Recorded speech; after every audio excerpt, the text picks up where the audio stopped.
What's up, folks? Thank y'all for tuning into the Josh Terry podcast.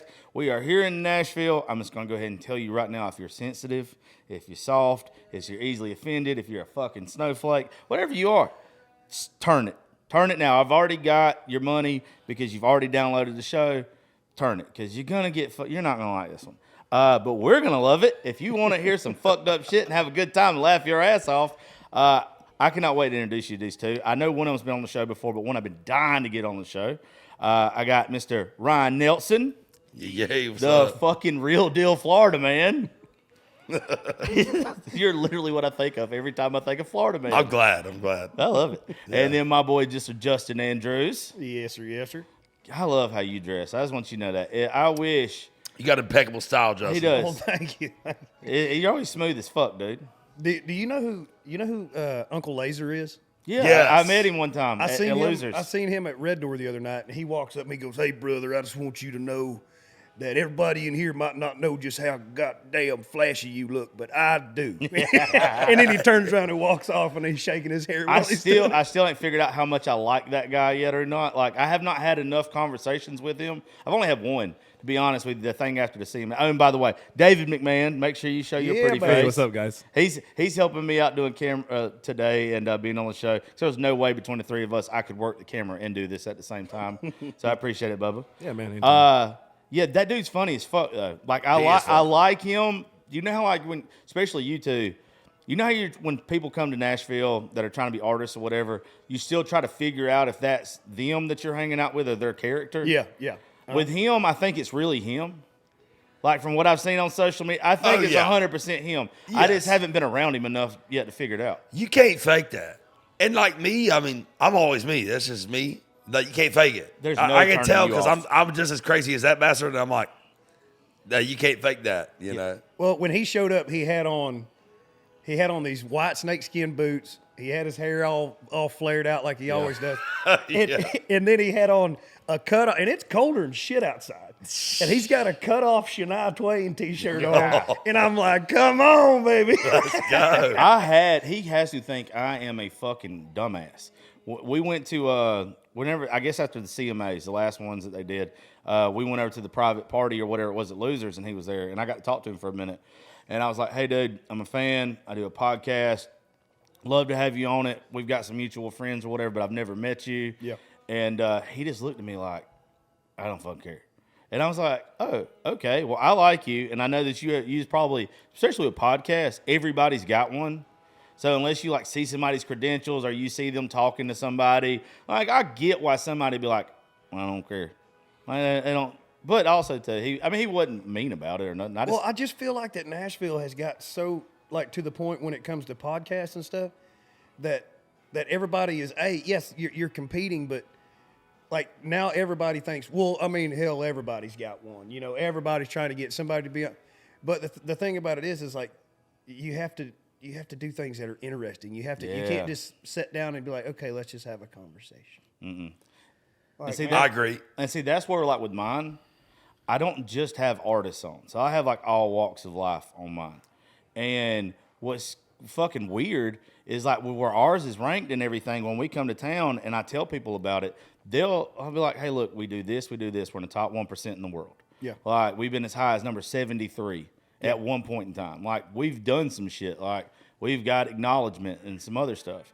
And everybody has one to the point now to where it's a little bit harder than it was like last year to get people to come do shit. And they're like, oh, I'm going to go do this one. That's fine. I don't ever get mad about it, but it's like, I'm not braggy.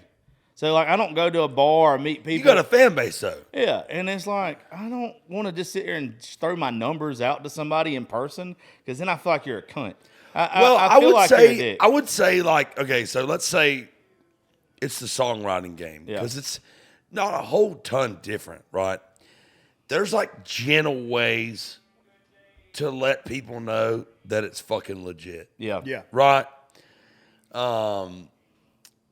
I can't even think of what that way would be at the very moment. But, I mean, when you're in that situation and you're... Well, with y'all, it's like, when somebody hears one of your originals. They know whether to fuck with you or not. For sure. If the original shit's great, then they're like, well, that was great. I like that. But also just like, you know, you meet somebody and they have a fan base and you're like, damn, I'd love to write with that person. Yeah.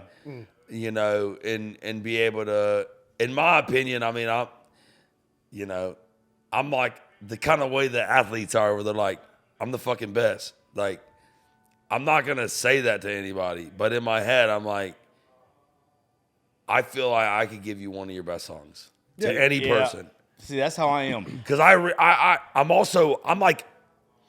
I'm reading into the person and I'm looking at their catalog before we go into that right, and I'm trying to tailor what the fuck we write to what is gonna be good for their brand. Like, you know, I'm not just writing a fucking song here. When I'm going in you've been watching the tapes, you know, in a way. You know, you're like, when I'm going in with an artist I know has traction, I'm doing my research. Like, I know going in already what guitar lick I'm about to show them based off of what I think that they are. Yeah. Based off of talking to them or whatever it is. Yeah. So in that way, but getting into that right's its own ball game, right? So being able to broadcast the legitimacy without broadcasting legitimacy is a big part of landing in this right. Well, for me, it's being around certain people, and then I don't like cliques at all. Like, I like to be friends with fucking everybody. I don't just have one group. Agreed. I can't do it. Like, if you told me I just had to fucking hang out with you to be successful, I'm probably not gonna want to fucking do it. I want to fucking be friends with everybody. You know how many fist fights we'd all be in? Oh, dude, I had to fucking walk away. I'm telling you, I know I've had to walk away from you. You get fucking drunk and you don't shut the fuck up, and I'm the same way. Nope. I know when I get on a fucking roll and that Adderall kicks in, baby, let's go. I'm fucking talking, baby. Let's go. I ain't fucking stopping. Yeah, we would fucking go crazy. But like, I've had people ask to do the show, like after having Bobby on. Yeah. Like, all of a sudden, people would email me and stuff saying, "Oh, you did this." So like, for somebody like me, because I still don't know what avenue I want to go down with this show. It's doing good enough to where I can do whatever the fuck I want. But that's the avenue. But I love country music so fucking much. And there's a lot of like the women we have on this show with like the OnlyFans and stuff. I know it deters like some artist style women that are just 100% artists. They're not going to want to fucking do this show, who I fucking love. Like, I love their music and shit. But it's like, I know that if I keep going down this road, I thought women were supposed to support women these days. I thought being in sex work was supposed to be acceptable. You want to hear something days. fucked up about women supporting women? Back in October, I did that all-female start-to-finish show at Live Oak. I remember. My daughter, the couple weeks before, had made me feel bad. She just turned 12. She listens to the Live Oak show. She loves y'all's music and everything. And it's where she's like, how come there's not more women on your show? And I was like, okay, got it. I'm going to do this all-woman show, start to finish. And it got shared by a lot of women. It did. Yeah. You know how many actually showed up to support them other women?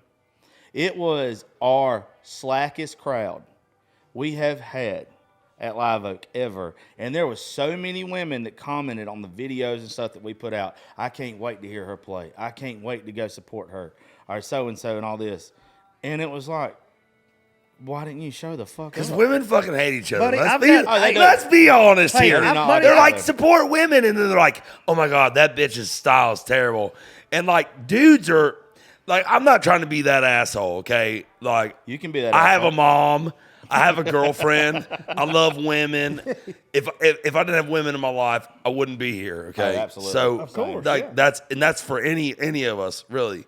But isn't it wild how dudes can fucking have a fist fight and beat the shit out of each other, bust each other's lips up, bust each other's face up, bust each other's eye up, whatever it is, and now that's your boy, dude. Yeah. That's your fucking boy. Because if somebody's willing to go there with you, Right. Because fights can end in death. Really, like that seems crazy, but it's not crazy. Well, you earn a respect with Somebody can fall, hit their head wrong or whatever. Yeah. right. If a dude is willing to go there with you in the world that we are in 2024, and you find another man that is willing to have a fist fight, you go from whatever that drama was that made you get into that fist fight to, fuck, I respect this guy.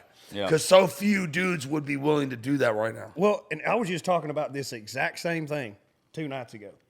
I was like, the way that grown men act these days in this town, in towns across the country, that they, oh man, I'm a grown ass man. No, Well, first off, grown ass men don't go around saying I'm a grown ass man Because you don't fucking have to. I was just telling my lady.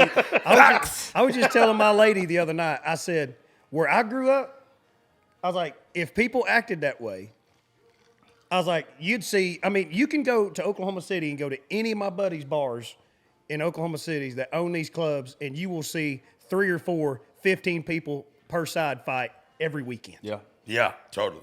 And it is, we don't take no shit from nobody. We don't take no disrespect from you. We ain't gonna let you treat a woman like that. Like, buddy, like, and once you go there, you figure out, hey, buddy, I'm about it. Well, some of us, You know, like, And when you meet another dude that's like, That's that's the about same it, that's way. really willing to go there, where we are in 2024, and I mean, shit, when I was young, we used to fucking fight, and motherfucker'd walk on the school bus with his nose bleeding. And the bus driver wouldn't say shit to him. And he'd get on the back of the bus and we'd talk about it. Well, you know? Yeah. And like, you go from that to like, now if there's a fight, you're going to fucking jail. So if you find a guy that's willing to go there with you, y'all fight it the fuck out, and no one calls the cops, there's a deep level of respect there. well, Texas has got So that we can mutual go, combat. Yeah. Women will like be like, oh, we need to support each other. don't and hold like, that fucking grudge though from the other they're one not on that. supporting Hey, them we forever. got to support each other, and like women's like, you know, they're trying to be down with other women and Buddy, stuff. I got 4 sisters. I know and then the moment they see another woman, they're talking shit about her. Yeah. And men, I'm not saying we don't, but we'll go as far as punching each other in the fucking face, and then that's your fucking boy after that Well, shit. I've had a theory. That's on your this. boy after that Yep. shit. This is gonna sound fucked up because it's gonna sound like I'm being homophobic, and I do not mean it that way. I love the gays. I love that whole fucking too. community. They're cool as fuck to me. But there were some of us that was raised on Lonesome Dove, and there were some of us that was raised on Brokeback Mountain. Like there were some of us that got to where, I mean, it's okay to be sensitive. I mean, fuck y'all songwriters. I Right. do what I do. Like be sensitive, and that's fine. But we grew up to where Woodrow Call's got one of my favorite lines in any movie. I won't tolerate disrespect in a man. And that's how I was raised, to where everybody else is like, oh, we have to accept this, and we have to be soft, and we have to be blah, blah, blah, blah, blah. But our kind of guys, or just grown folks in general, you can have that altercation. You can get it off your chest, and it ain't never back on your fucking chest. To where Right. everybody else wants to harbor that shit and put it down and be like, oh, no, we're going to use our words. Yeah. No, fuck your words. If me and you get into it, let's fucking roll. Get it over with if it gets to that point, and then let's move on. so we can get on with our night. In some senses, it is healthier. I mean, I know that we're in a world right now that's like violence is terrible, and any form of violence is like unacceptable and shit. Like, fuck that. Okay, dude. I'm from fucking Switzerland, Florida, dude. We fucking fought. All right. I promise you, Like, where I'm from. God, they don't call me Florida man for no fucking reason. We fucking fight. And it was like, I mean, just to sum up basically what we're talking about, like, it was constructive in a lot of ways. Very much so. It builds camaraderie in men in a weird way to be able to go fight it the fuck out and then buy the guy a fucking beer afterwards. Oh, absolutely. And then y'all are all of a sudden y'all are best fucking friends, and you're friends for 10 years because y'all fought one time in a parking lot. Yeah. You know, and it's like that's a realistic thing. And I noticed with like even my mom and with my girlfriend and with like women in my life, they'll get a grudge against some bitch and they'll never let that shit go. Abso-fucking-lutely. Dog, it will never. But they never fight it out. They just hold this fucking emotional grudge that never gets to get physically released. I feel like it's probably the reason you see this trend that we're talking about is because we get to just physically release it, and then it's like, hey, you're not as bad as I thought you were. You were willing to go there with me. Yeah. You were willing to go there Well, with you- me. and a lot where of times, so many men would not be willing to go there with me. So you must be my type of dude. dude, you know? you just took the words out Yeah. of my mouth. I said most of the time when people fight and they figure it out, they're like, "You're the same motherfucker as me. right. Well, you when you must know, be like, my type of You're dude. the same motherfucker." Yeah. as When me." you figure You know? out that person, even though you're contradicting or you're fucking complete polar opposites on whatever you're talking about, when you realize that person is just as passionate in their beliefs as you are about your beliefs, and they're willing to go at fucking war with you, you kind of got to be That's like, friendship, baby. yeah, it's kind of like, okay, I get it. I mean, it's something. Like, I mean, if It's I mean, respect. It's got to be respect. I don't know what else it would be. It's respect, and that's what we're missing. I think so much in 2024 in this world is respect. I don't Big need time. to see eye to eye with you on every issue, but being able to respect what you're talking about, and there's the level of if you want to disrespect, I might beat your ass. Yeah. You know? Yeah. Well, it's real cool to be able to sit down with people and that are completely different than you and actually have a conversation, not argue, but have a conversation and find out. I'm a big why person. If I ask you why you believe something and you say because I said so, I'm probably going to lose, or because I think so, I'm probably going to lose all respect for you. But if Right. I ask you something and you go into detail why, I can at least acknowledge this person's done their homework. They know why they believe in what they believe in. They're not just some dumbass that's a sheep that's following what somebody else told them. Agreed. And I I, can love dig, that and I, shit. And I can dig Yeah. that shit now. I Well, love that shit. I'm going to tell you that the thing that bothers me the most in this day and age when it comes to respect and things like that, because respect was my grandfather raised me in his 50s as a roughneck. Oh, in you oil, got in it. oil and gas. And for me, respect is everything. It's everything. And it gets me in so much trouble because people in this day and age, they think that they can just say to you whatever they want to say to you with no repercussions. I don't think they see the line of respect and where it lies like we used to. That's what I don't think a lot of people that disrespect you nowadays even realize where the fucking line is supposed They to probably be. don't, and that's where education comes in. Yeah. Well, And I mean a different And I kind agree. of I education. agree with you. I agree with you. But Well, it's wild because, especially folks that are a little younger than us, that didn't grow up in the same. Because the world is changing rapidly right now. Like a 10-year period right now is progressing way fucking faster than a 10-year period my parents are growing up because of technology and how much it's advancing. And you got all these people online and they're in comment sections and they're able to just anonymously just talk whatever shit they want. Which when we were growing up, if you talk that shit, you had to you walk that fucking finna walk get with your it too. fucking ass Well, beat, dog. Whoever you was Sorry, talking shit, bro. I mean, in that day and age, technology-wise, then when I was in high school, if you was talking shit to somebody on Facebook or whatever, you was probably there within that week going to bump into that. Oh, something. Yes, absolutely. sir. Yes, sir. Well, what that comment section has done to people, though, it has told people that, hey, you can go on somebody else's page. You can drop your point of view. And if they don't agree with your point of view, like, you can just belittle the fuck out of them. But it's literally points of view, opinions all the way around. Your opinion don't matter no more than me or mine. Like, it don't. It's not fucking math. It's not 2 + 2 = 4. It's literally your fucking opinion. But the internet has made it to where everybody thinks their opinion is the gospel. Yeah. Like, Right. if you say it, it fucking has got to be written in stone. It's and that's okay not to the have case. one, and it's okay to have yours. Yeah. You know, but like just because that's what you think, that ain't what I think. You know, believe it or not, I'm allowed to think on my own. Absolutely. You know? I get even more pissed off when people try to tell me what's right and wrong. And what, Yeah. like, I don't ever tell nobody how to define their morals. What you think is morally right, I can't tell you if it's right or wrong for me. You define your own morals. Mm-hmm. And when people start just fucking poking at your morals, though, it makes me so mad because it's like, I'm not doing that to you. No. Well, that's disrespect. Yeah. At the end of the day, like, that's a big thing of respect for me. Like, you know, when I'm around my granny, let's say, my granny has worked in the same Southern Baptist church for fucking 50 years or more, 60 years, who knows? Yeah. she's 96, so God knows how long, maybe between 50 and 60 years. And my granny said to me one time, she said, Ryan, why'd you get all them tattoos? My granddaddy did it to me for me. And that's a hard question to answer to your damn 90-year-old granny who's, you know, a Southern Baptist, like, she's a good girl. I know exactly. I mean, she's a good girl. Like, my granny's a good girl as it comes. Yep. And I'm sitting there like, how do I even answer this?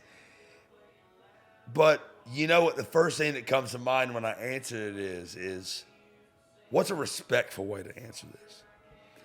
Because she might not agree with me. And she may not even understand. She doesn't understand at all. She doesn't agree with me at all. And she had the respect to ask me in a way that was like soft like that. Yeah. Like, Ryan, what made you want to do that? And I say to my granny, well, I like it. I like the way it feels.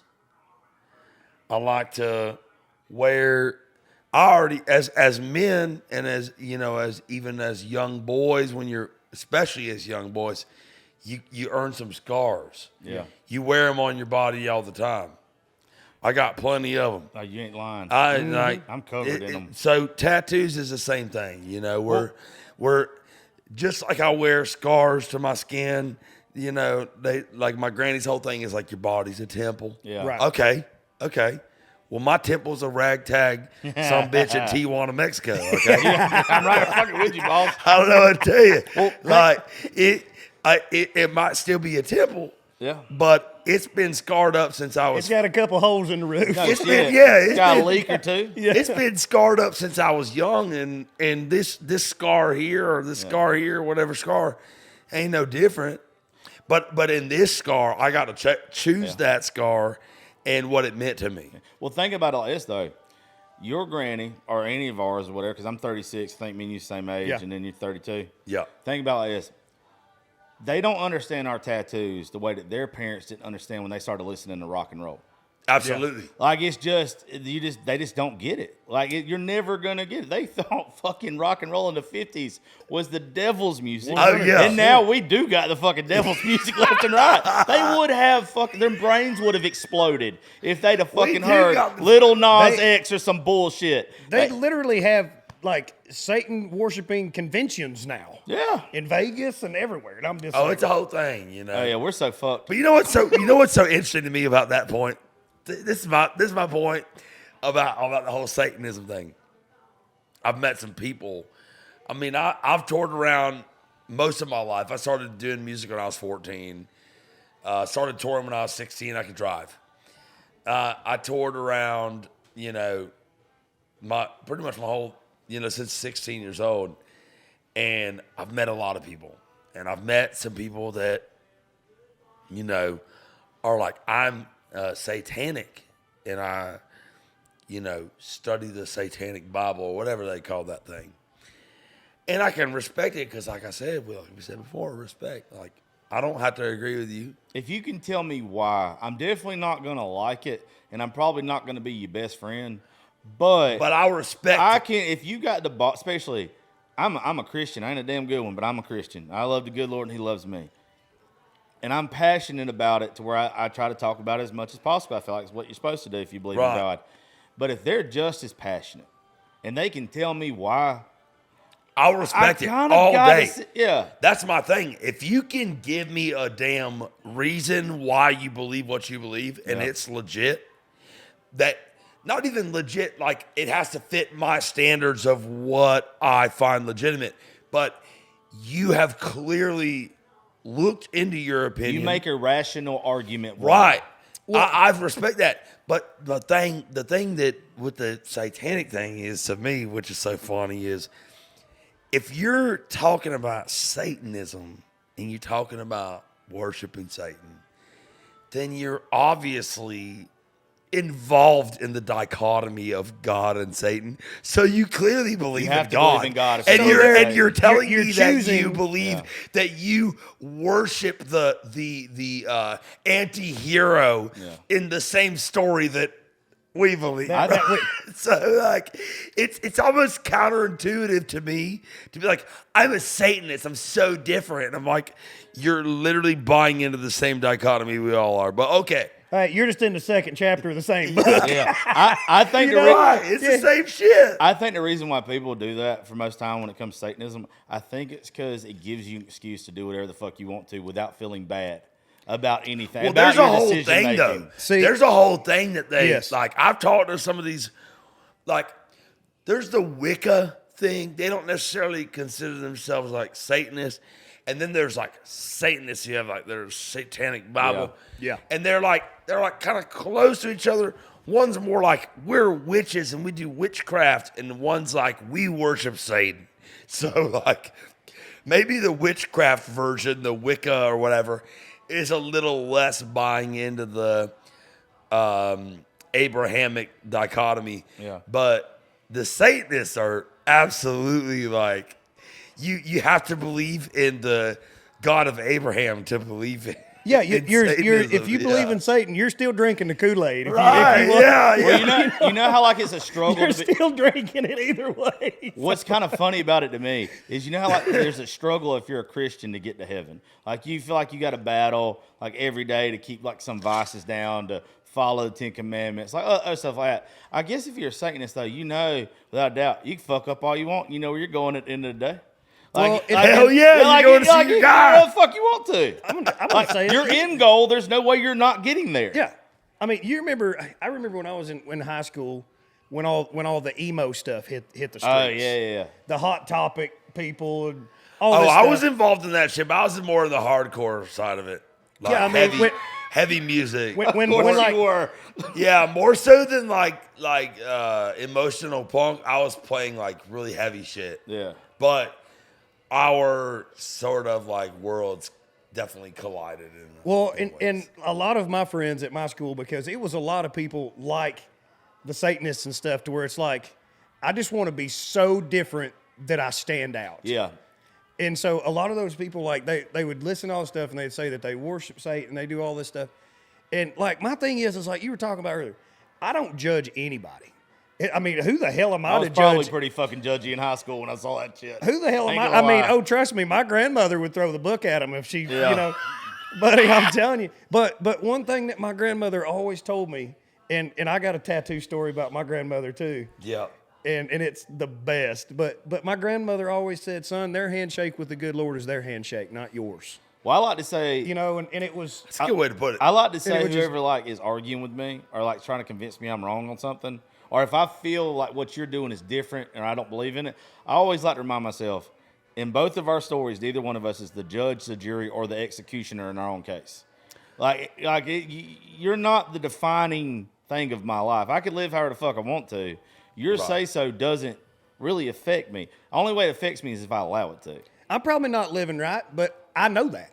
Yeah. Nobody know, because I get to live in here every day. You know what I mean? Like, that's the thing to me, is like people. I'd have AIDS. When if people. I lived here. I there's no think fucking I way. think living right is way. very much a thing with you and yourself, and even the Bible speaks about that, where what you know in your heart as to be a sin is what is sin. Yeah. Right?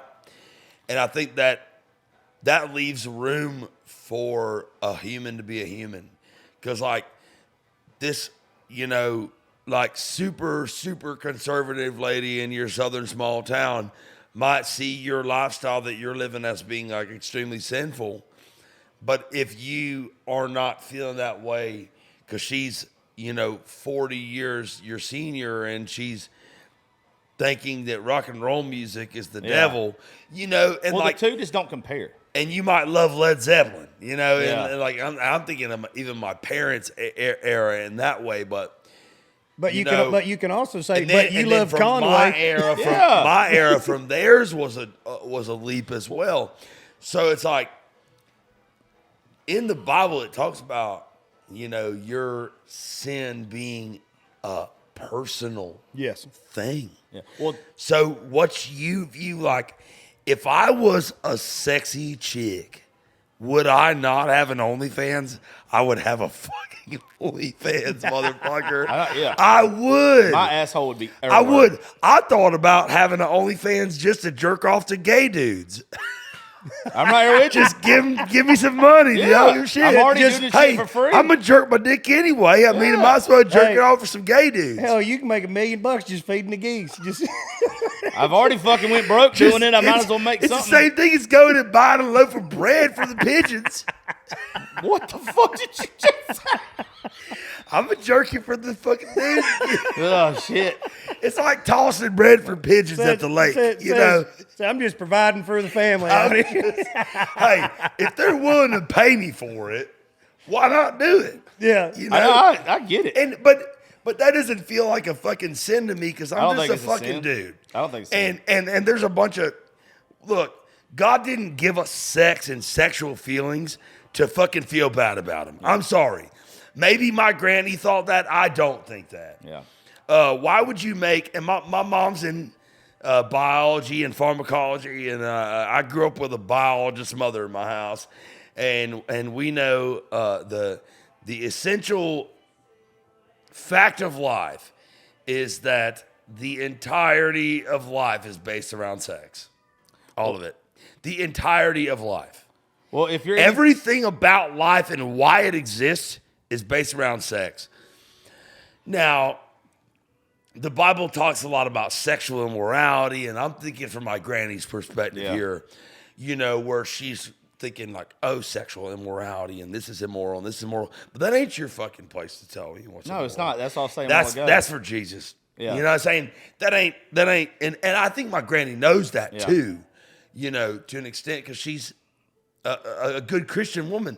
But our standards change. Yeah, well, I think what has happened is there's so many people that just do not realize that, like it says in the Bible, all sin's created equal anyway, right? Absolutely. So there's too many people that don't realize that if they don't tithe the way they're supposed to, or they don't do whatever, or if they tell a little white lie, same thing of any bad thing that we could do. I still think that some should be worse, like murder, anything like that. But still, I'm not the judge, jury, or executioner. So I live under the assumption that all sin is created equal. So I have to treat everybody accordingly as if you're a sinner because I'm a sinner. I think the reason why so many people are turned off by churches nowadays is because that old generation, they think that everything that you do is 10,000 times worse than anything that they've ever done. But if you look at all sin and feels created equal, Doesn't matter. it doesn't matter. Yeah. It's just a different generation. You're living a different way. Well, You know- I mean, hey, to my granny, jerking off is probably a sin. Guess what? Medical science tells us that you kind of have to bust nuts or it'll fuck up your entire system. So, like, the idea of that being a sin, and I mean, shit, I studied history, so like you look back at how they used to treat If that. you start telling me the history of jerking off, Oh, bro, dude, they used to put steel. They used to put steel fucking belts and shit Chastity around belts. Chastity young, teenage boys' fucking genitalia with a fucking piece of steel and shit, so they couldn't jerk the dick, dude. We fucking jerk our dicks, and you know what? We learn from a young age, and it's actually, we've found now medically and scientifically that it's fucking imperative that we do it, because if you let it build up and stay stagnant, it's not good for you. well, We know this to be know, true. So why would God, this almighty God who said jerking off is bad, make it where you have to jerk off or you might deal with medical problems? You know what I'm saying? yeah. No, I get it. You know, I get what you mean. I think if we didn't, there would have been way more world But it wars. just shows than you there the is now. Absolutely. It just shows you the inconsistency of You what ever we... been ill as fuck and then nutted? Gee, that's what I want to think. Like Hitler, like he just didn't come. Yeah. That's what his fucking problem. Osama He bin was Laden. so pissed because he never came. Osama bin Laden didn't come. Out there with a bunch of Like, goats. yeah, like the Hey, listen, you Might know wanna they scratch that fucking one out. came. Hypocrites. They were coming all the time. yeah. Okay, maybe Hitler with all this methamphetamine use, maybe he didn't, but definitely Osama did. Oh, yeah. Hey, can I tell you this? Can I tell you the story about my grandmother? If the it tattoo? gets him off of saying Yes. jerking off 100 times. So- You know, by the way, we No, got a lot. I think it's important. I get it. By the way, you know why we do it? Like, no matter how much we've evolved, we still have caveman brain. Fuck yeah. We can't help it. We as males, women want to nurture, men want to lust. We Yeah. can't help it. It's not that we want to, but there's not been a woman that I've seen that I thought was attractive. And the first thing in my brain when I see her is not, oh, I bet she's smart. Oh, what does she do for a living? It's, I bet this bitch look good as fuck naked. She might be a starfish, but I don't care. Like, I can't fucking stop myself. brother. I mean, This is the way we were built biologically. I Thank you, I God. agree with Thank you. you, Like, Lord I mean, Jesus. and this is probably terrible. This is probably horrible. But you don't think that when you look at a woman and you're like, fuck, she's attractive. Yeah. Or, you know, like you don't think, I wonder what she went to college for. I've never thought of it. You know, and when they look at us, they probably don't think, I wonder what he went to college for. They don't think that shit when they look at us either. I think with women, I think it's more you just hit the button on the outside. I think it's right. I think with women, it's more when they look at a male, it's can they provide for me? Are they going to be good husband? Are they going to do whatever? Like they're going to be somebody who supports me or whatever. And we're like, Yeah. I hope this bitch sucks a good dick. That's what you think, and you can't fucking help it. Hey, will you turn that fucking fan off? It is 2 degrees. Will you hit the button over there? But you know that's what's Some made our bitch is going species. down in my Man, shit. chesticles right I here. mean, Will you give me a little dab there? as a man that grew up with a mother biologist, I think you just hit the top. that is how our species was designed. We're cavemen, dude. We have That's not how our evolved species that was fucking designed. much. And you know what? And I'll tell you this, like not the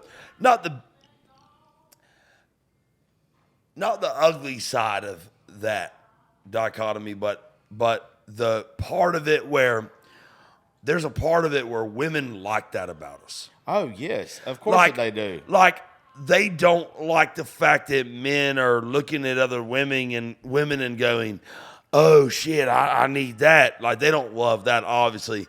But there's a part of men where, you know, heterosexual women are looking at men and going, Well, I'll tell you this. he knows who he is. He is who he is. And you know, strong personality equals strong, you know, will and desire and strong all sorts of things. And that's attractive. Well, also You know? think about it like this. I bet each one of us has dated somebody like this before that was closed off sexually and how miserable they were. But then you date somebody that's very open about like what they like, what they want, and all that kind of stuff. That woman's always happy. Yes. That woman is always fucking. If she's, and I don't want to say freak, she's just open about what she likes, Just and not knowing scared of to tell you. Well, Yeah. Always lot of, fucking happier. A lot of people don't like those girls that are outspoken and all that. Like, well, I don't like her because she just got a big mouth and she's got all this. And I'm like, that girl's probably the best girl for you. You're describing my girlfriend. I love You her. know what I mean? Love you, Kerrigan. There's a fine line between being crude. Like, I don't like just if you're fucking crude and kind of nasty with the way you talk. Love that. I fucking love bet that. you do, You're nasty that- You're crude and motherfucker. terrible. Give me more. But I'm talking about like the ones that will openly tell you what they like, how they want. Those women are always happier because they've They're got man happy. brain. They want you to do what you want. They're not waiting on some dude to come along and just surprise. And I think they know that there Trying to flip is them switches. I guess I don't know. there is a difference in the way men and women are supposed to think and act. There is, and with heterosexual men, heterosexual women, I have plenty of gay friends, so Yeah. I know it's different for them. But like with heterosexual men and heterosexual women like strong, opinionated fucking men Yes. who don't give a fuck what you think. Yeah. And most of the time, that woman don't give a fuck what you think neither. Well, why do you And think? that's why we attract Yes. to each other. Well, why do you think that most of the time, and everybody knows these guys, and hell, I've been that guy. You've been that guy. Every one of us in this room have been that guy to where every girl that you have dated or whatever was like, that guy's a fucking asshole.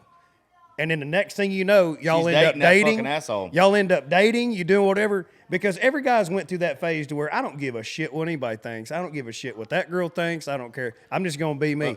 And then next thing you know, they're telling people that, and then they're hitting you up. Well, women don't want, no matter what they say, they might want you to be in touch with your sensitive side.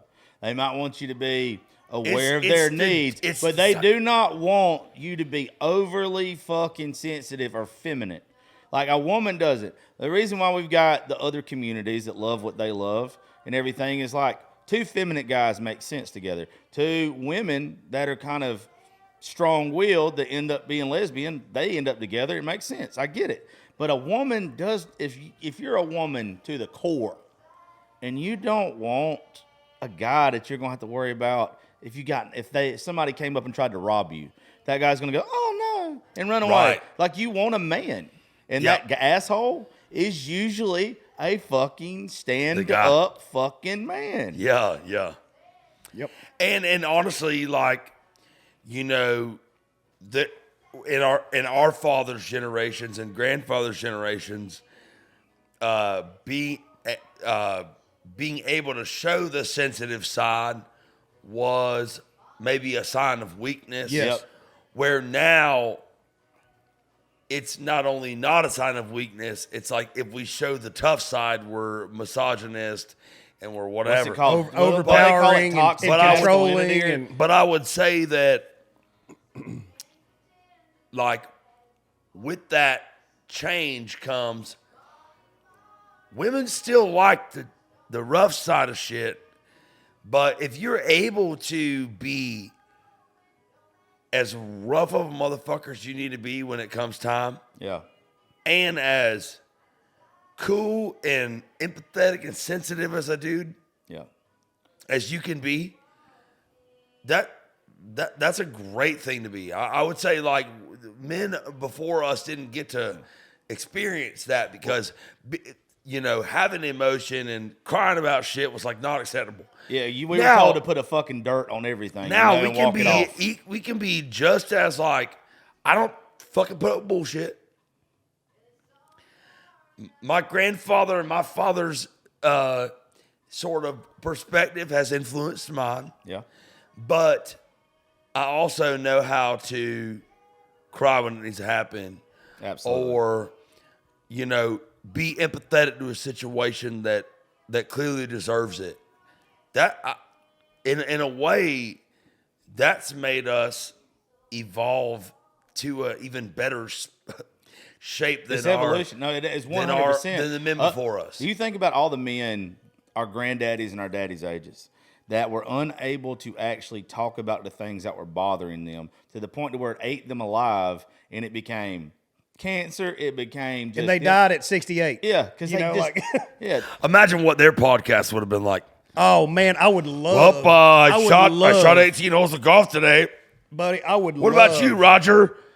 Yeah. Well, They're I scared had a slice of pizza. They're scared to be open. You know, I think it would be probably the most amazing thing ever for everybody's grandpa to just start a podcast and say how they were raised and how they dealt with their emotions. Oh, we and would things. love that. Because there's a lot of people from the other side of this argument. Because that would not. going back to what you're talking about being empathetic and being able to cry and things like that and still being strong and I don't think to be with the woman and to be a strong man, you don't have to be the baddest sumbitch that walks on each side of the sidewalk. Fuck no. I mean, if somebody says something slick, be like, hey, sumbitch, you ain't got to win that fight. Yeah. But stand up for your woman. Yeah. And be a man. I always like to say it's the cowboy shit, but it was cool when there was more cowboys around. Daggum right. World was a lot cooler when people well, if you saw somebody like you back in the day, like same thing now, like, you know, somebody looking at you, they not gonna fuck with you. They're not gonna give you shit because they're like, this dude's probably gonna tell me to shut the He's fuck probably up. got 38 in his Yeah, pocket. exactly right. When people knew, or a 45. Or a 45. when people knew to stay in their own lane because you had gatekeepers, you had people that was like, if you fuck up this bar right now, if you come in here showing your ass, That fella over there is going to whoop your fucking ass and toss you out. You didn't have people being disrespectful, acting stupid. Nope. And if they did, it didn't fucking last long. And in our society, there's not enough cowboys. There's not enough grown-ass men acting like grown-ass men, or grown-ass women acting like grown-ass women, to damn be Well, the now you gatekeeper. go to jail. Yeah. That's the fucked up thing. Now, like, dude, I mean, I can remember one of the last real bar fights I saw. Not like, I mean, I've seen obviously some more recently than, this, but one of the last bar fights I saw that was a real bar fight was almost 10 years ago, and it was in my hometown, and two boys we'd known each other for fucking ever, you know, and one of them was a cop. And one of them was a regular at the bar. And they got into some shit about some shit, whatever it was. And the one that wasn't a cop, he picked the one that was a cop up by his neck and put him through the fucking wall. And the fucking bar owner was like, fuck you.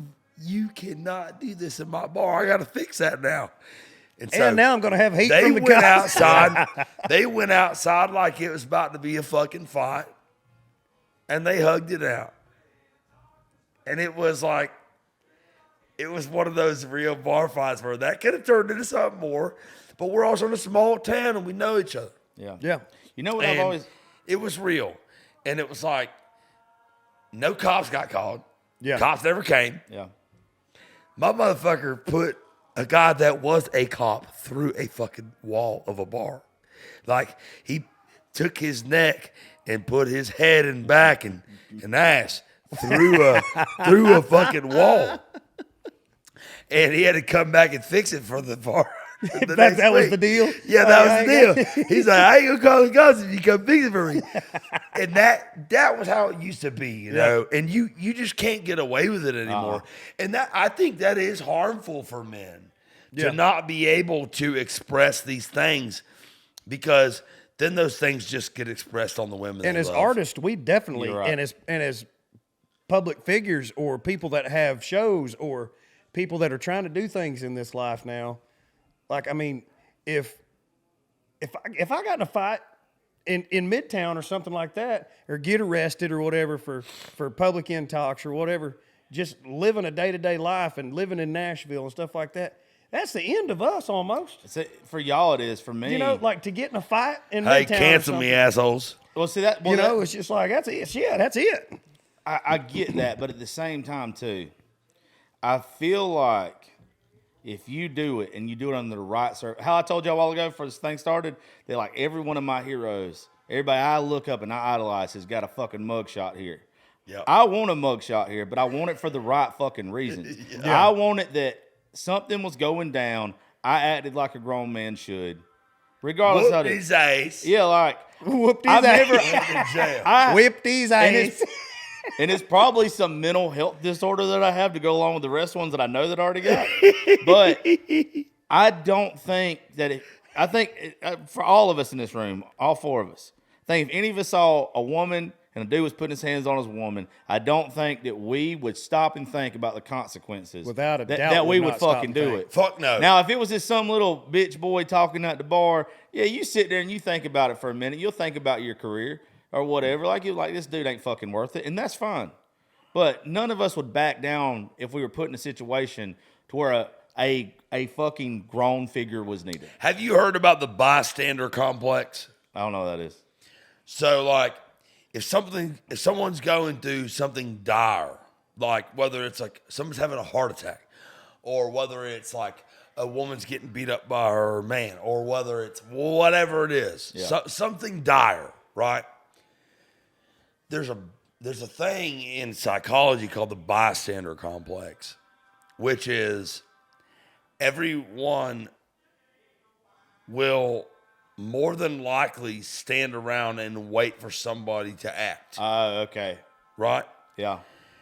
And I think that is a trait in this day and age right now of being more of an old school man like our grandfathers were and our fathers were, where you're going to interject in something that's, whether it's woman getting beat up by a man in public, or whether it's some guy having a heart attack, or whether it's you got to save somebody.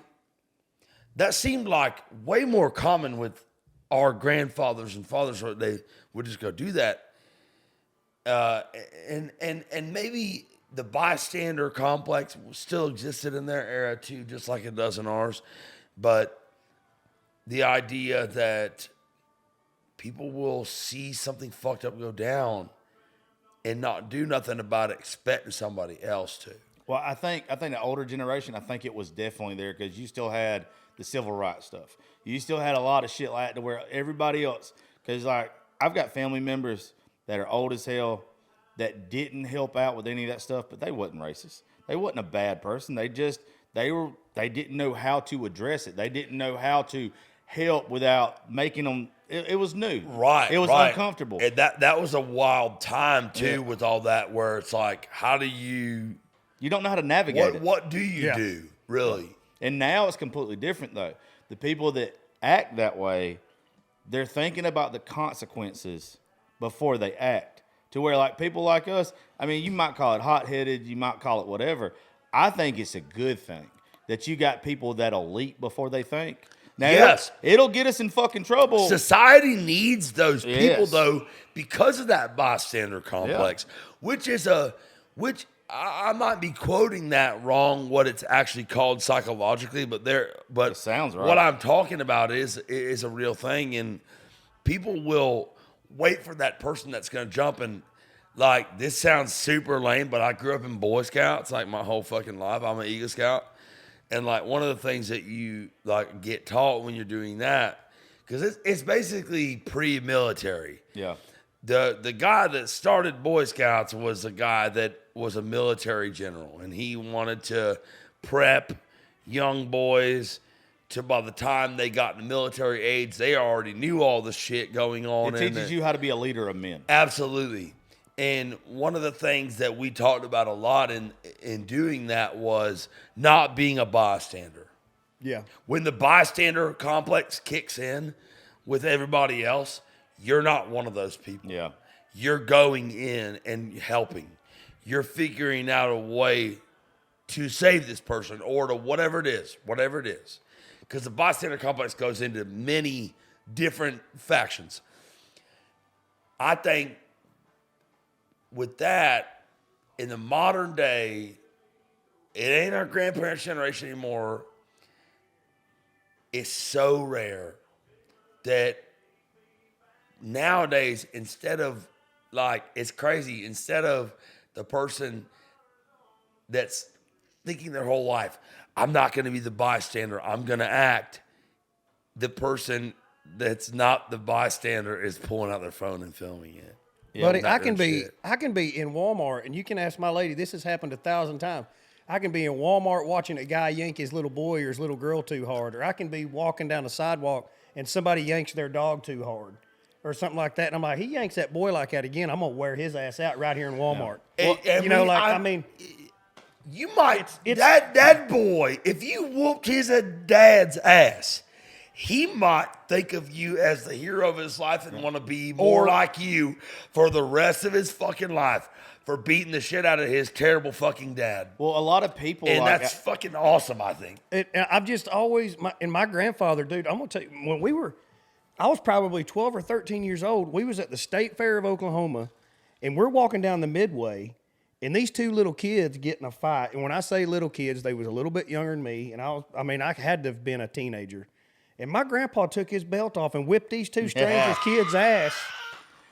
And then the dad comes running up and says, "You ain't gonna whip my boy." My grandpa goes, "If you don't get I'll whoop you too, fucker." And my grandfather, without missing a beat, said, "You don't get a hold on them kids, you're gonna get the same shit," is what he told him. There's not at the State Fair of Oklahoma. My fucking God, dude. I love this guy. It's like how you said. Never met him. There's too many people that are waiting on somebody else to make the move. There's too many people that are filming when it happens. I think for the longest time, a lot of people got told if you have the hero complex or you have like the savior complex or whatever, that it's wrong, it's bad. I think it's necessary. It is. I think it's absolutely necessary. So one of the things that we studied when we were learning about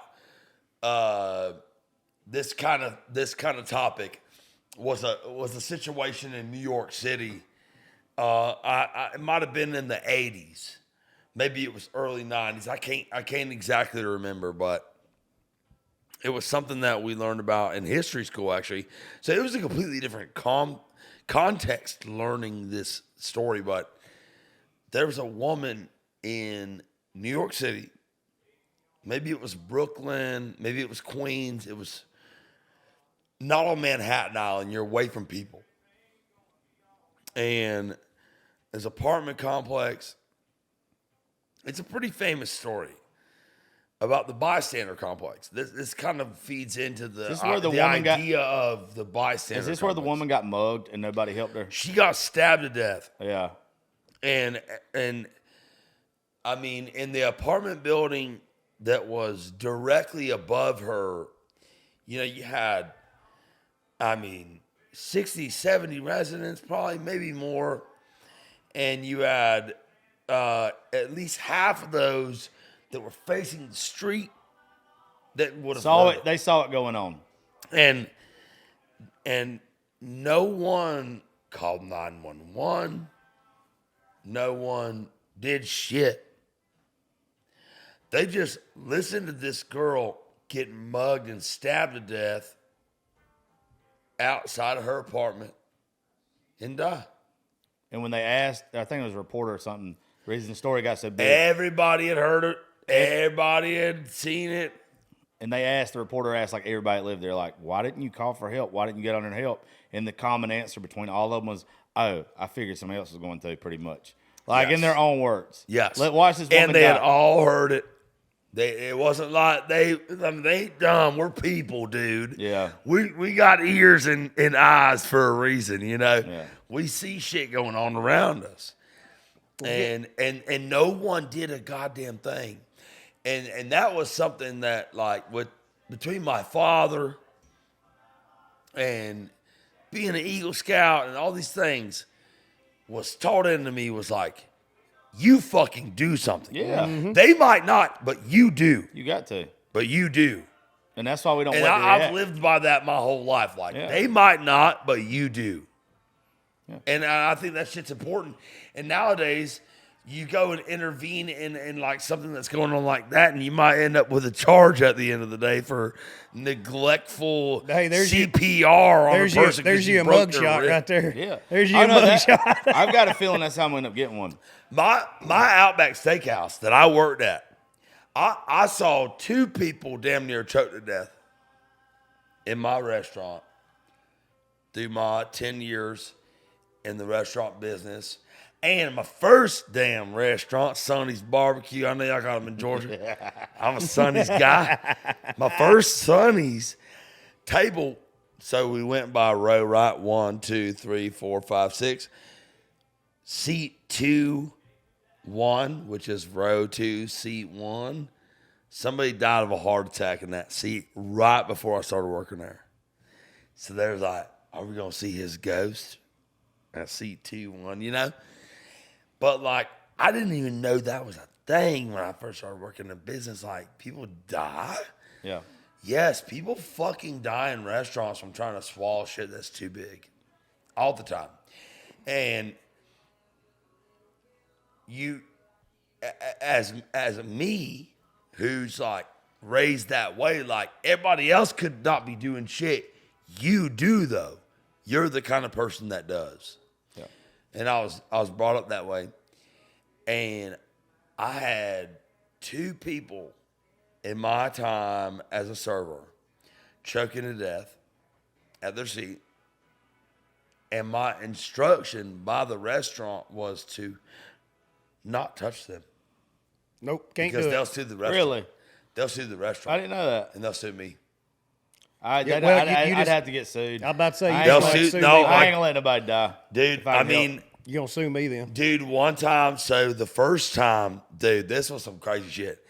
My girl Karina was a sweet chick, dude. She was like 40 something when I was like 18. You know, she was like my mama at work. You know what I mean? And Karina was my girl. And I came to work one day. I walked in the front door and I see Karina standing over her table. Like, she's the first thing I see, like straight in the front door. Karina's table. I see Karina. Hold on, for you to tell this story, hit pause. I got to piss. I don't know if y'all. Okay, we're back. Piss break.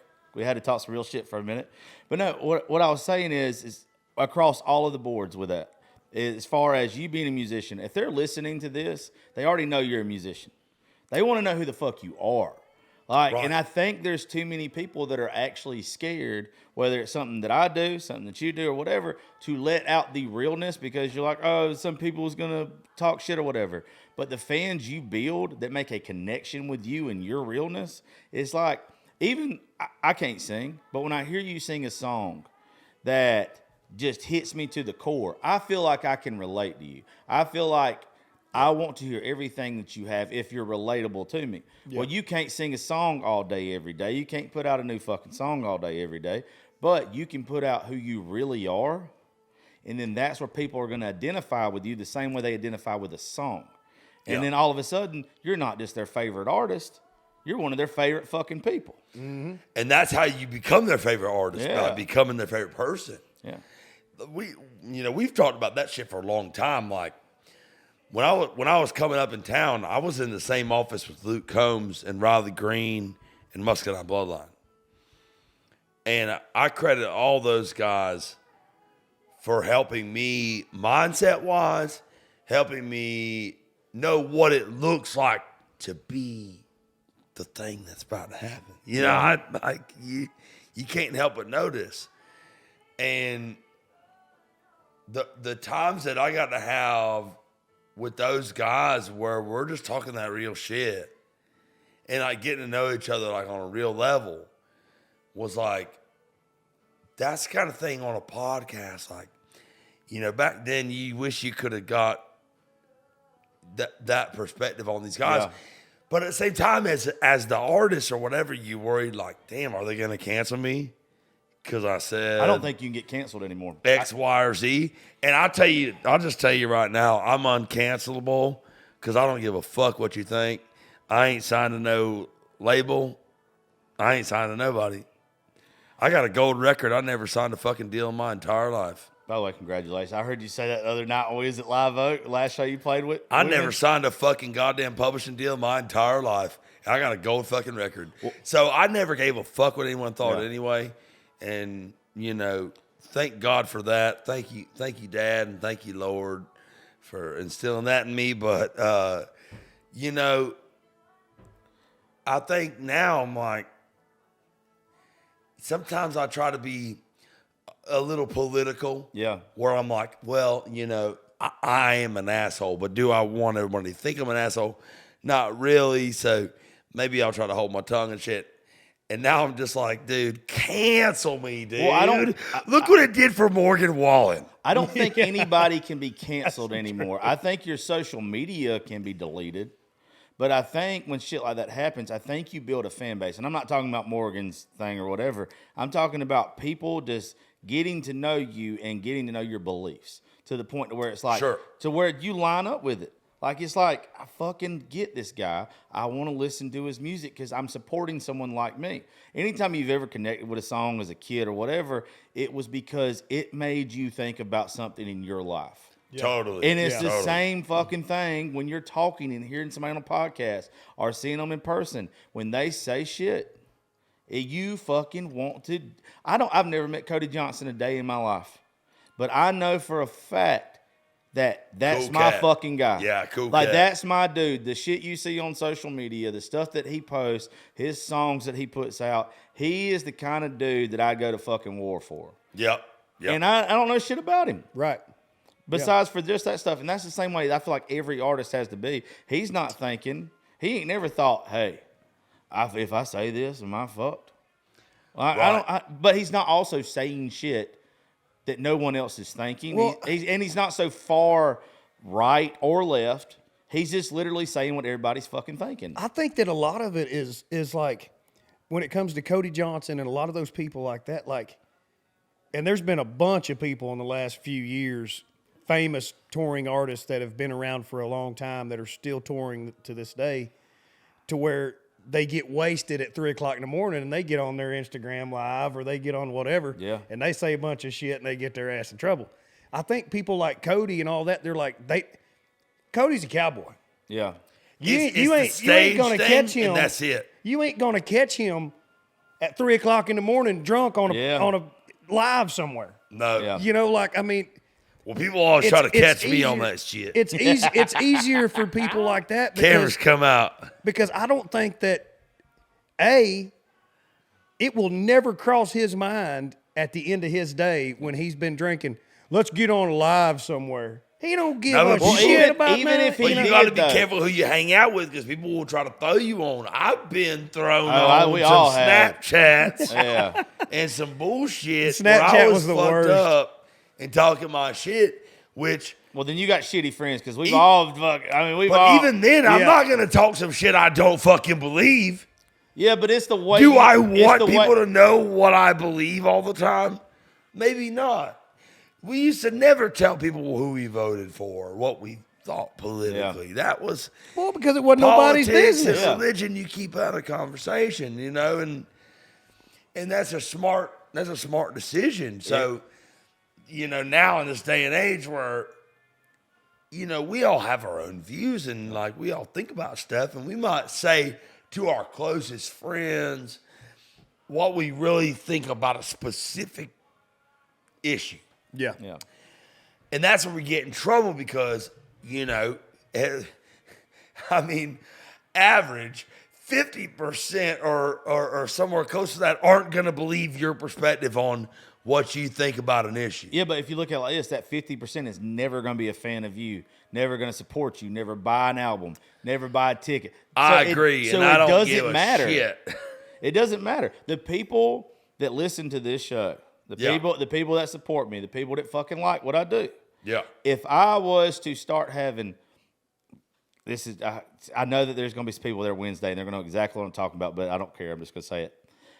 There's somebody helping me put the show together on Wednesday. There's starting to be agencies and stuff reach out to me. Hey, we want to get a couple of our guys and girls on the show or whatever. Mm-hmm. I'm picky about who I have on my show. And it's not that I think that this person's bad compared to this person being good. I stick to the things that I say. I'm not going to have a country rapper on my show. I'm not going to have somebody that's not authentically country in my mind or just really good at what they do on my show. Yeah. I just refuse it.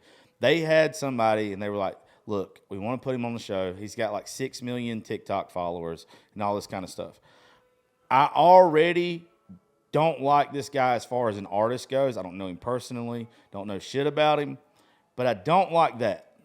And when I told this person, hey, I don't want this person on my show, but you've got somebody that's got 1,200 followers on Instagram that I think is fucking awesome, it blew their mind. Like, it's where those numbers really at the end of the day don't mean shit.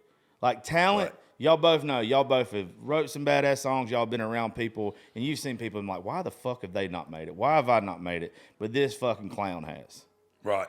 And with me, I don't want to put that clown out there. I want to put what I think is real talent.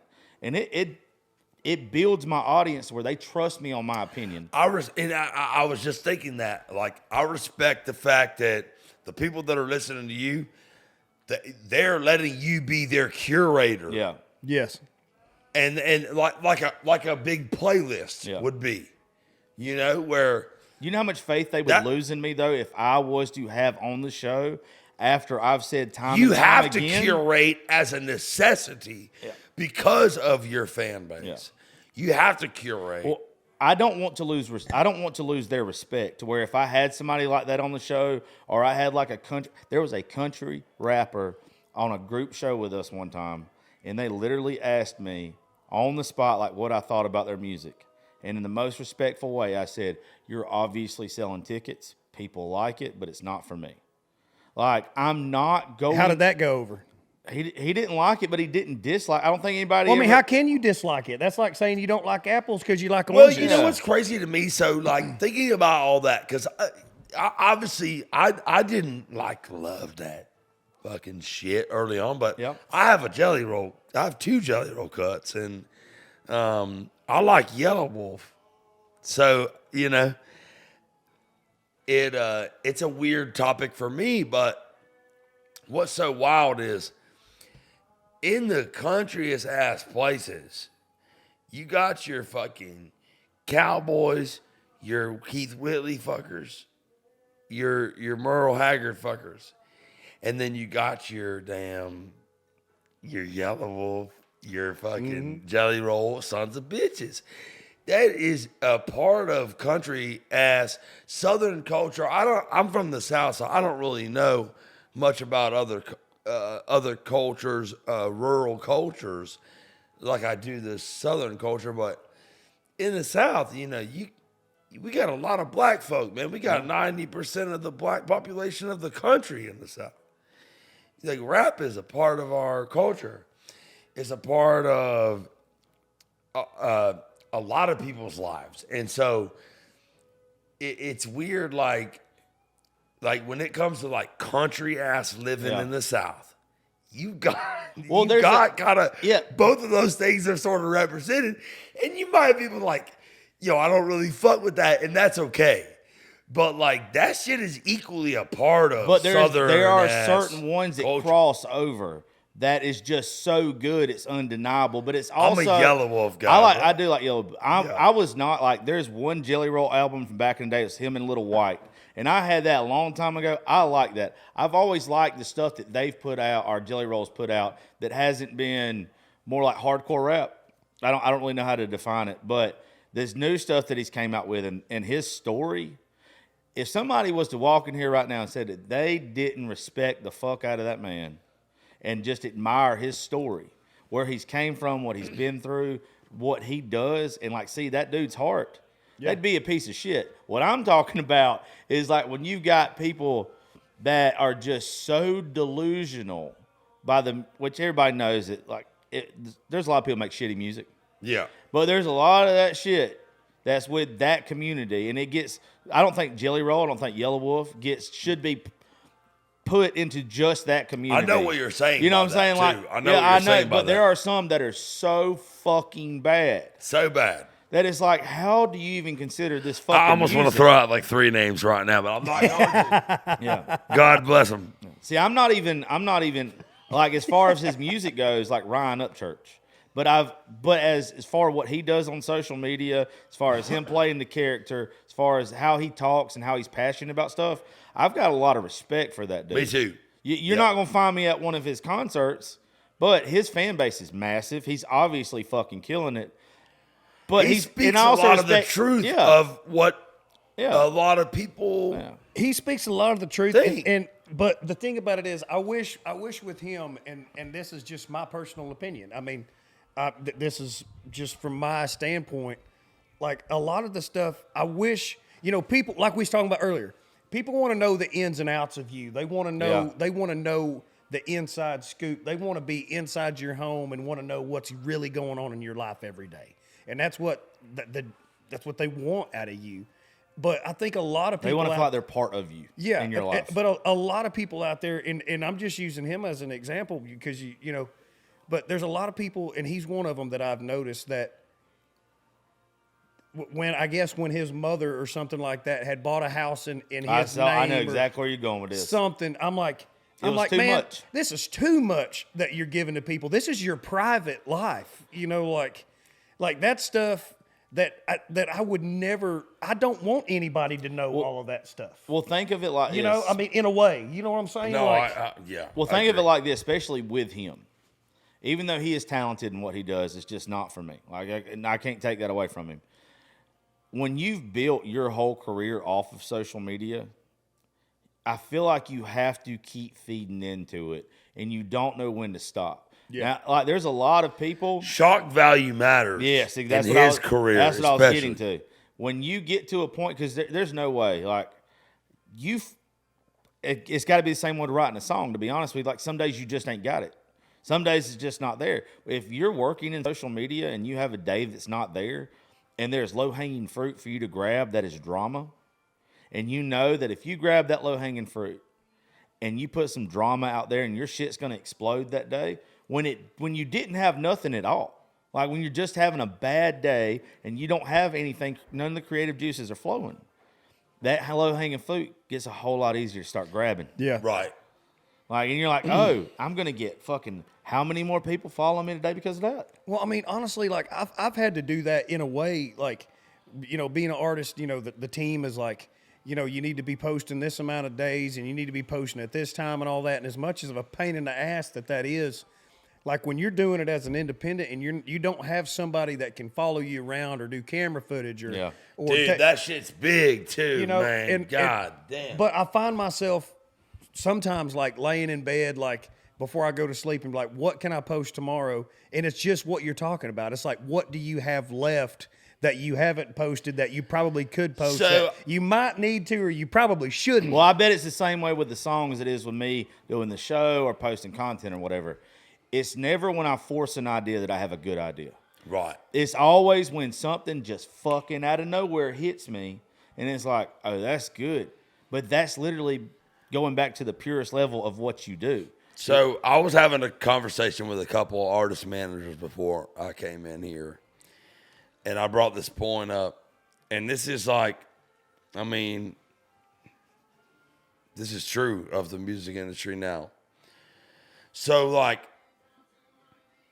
there's being great at art. There's being great at your art.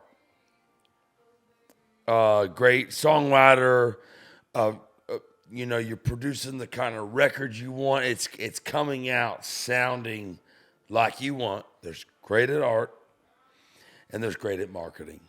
Oh, yeah. Most of us who are great at art aren't great at marketing. Okay? That's just the way it is. I'm not shitting on anybody that's great at marketing that's an artist, okay? I'm just telling you, most great artists aren't great at marketing. Well, think about it like this. People who are actual, like, physical artists, talking about paintings and shit and all this kind of stuff, right? Sculpting, right? They're good at one thing. They're like if you had fucking Michelangelo, he painted a certain way. If you had a sculptor, he sculpted a certain way. Yep. You guys are artists, and you're good at what you're good at. We weren't supposed to be great at marketing. Yeah. That was never the point. No. And so I've been an artist my whole fucking life, man. I've had to live with this shit my whole fucking life. This is a quote of mine. If you use it, just remember I said it. I really wish that wasn't your camera. If you whoever's it like 4 or 5 times. I wish it was actually that one. Whoever's it is, I don't know which one I'm it so is. glad that you know that was yours. So, with artists, if you are natural to marketing, that's awesome. Like my cousin Olivia's great artist and also great at marketing. So I'm not shitting on that. Yeah. Okay. But like most great artists throughout time were quirky, fucking weird bastards. Absolutely. I've known that I was an artist from the time I was a young person.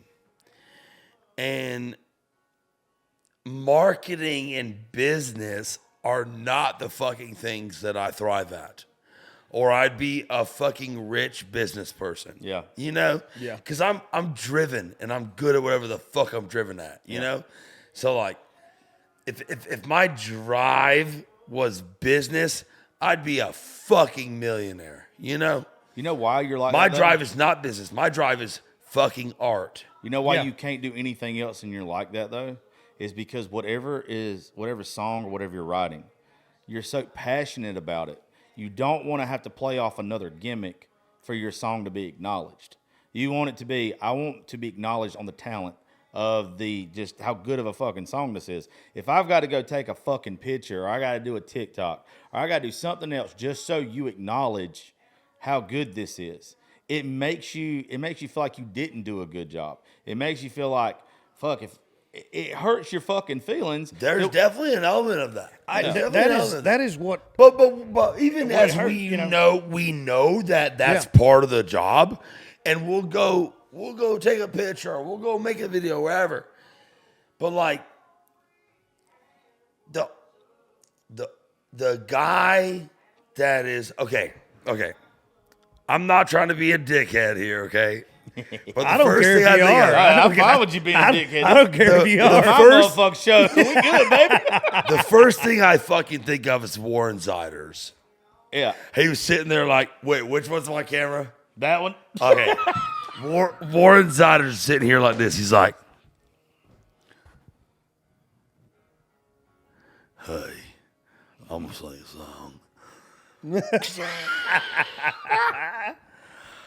And there's like a billion chicks out there like, oh my God, this country boy is so hot. Yeah, it's funny you picked, right? It's funny you and picked like, him. That's fine. Do I think he's not a country fucker? I don't know. Well, do I think he's a cowboy? Probably not. But either way, maybe he is. Maybe he fucking is. I don't know. He wears a cowboy hat. I don't give a shit. I'm from Florida. Where I come from in St. Augustine, Florida, lots of fucking cowboys.